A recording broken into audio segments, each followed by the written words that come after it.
Welcome to News to Know. Today is Tuesday, September 14, 2021. And here's the news you need to know. We begin today in Norway, where the Labour Party has won national elections in a landslide. The main left-wing party and its allies have secured 100 of the 169 seats in parliamentary elections.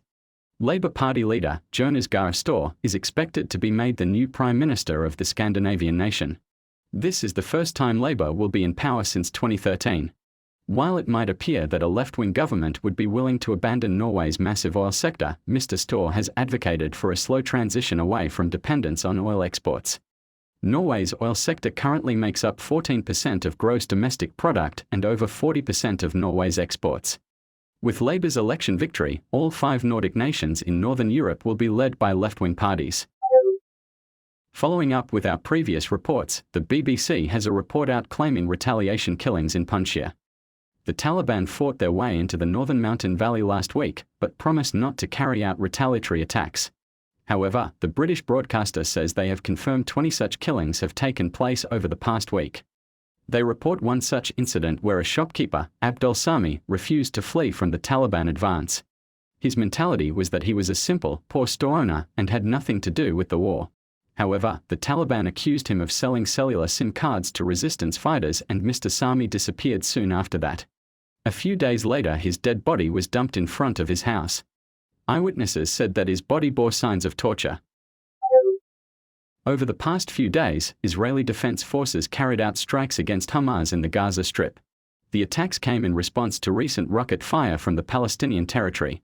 Israel reports that their Iron Dome missile defense system shot down 2 of the rockets. The exchange of firepower is reminiscent of the beginning of the recent 11-day war in May, when over 1,000 rockets were launched by Hamas into Israel. Tensions between Israelis and Palestinians are running high, following the escape of 6 Palestinians from an Israeli prison last week.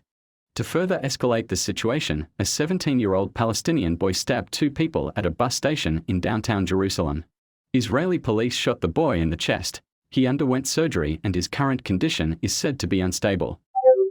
In Moscow, Syrian President Bashar al-Assad met with Russian President Vladimir Putin for the first time since 2015.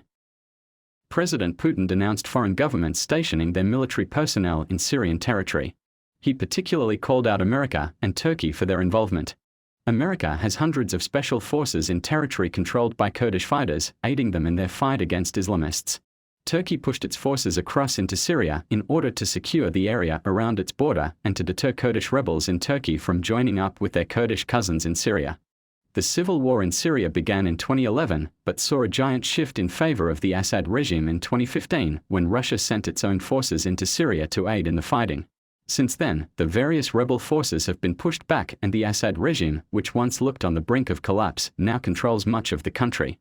Russia has supported the Syrian government in order to maintain its own naval base in the country. And finally, on the happier side of things, the finalists for the 2021 Comedy Wildlife Photo Awards have been announced. Let's take a look at some of them now.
And now you know the news. Until next time, good night and God bless.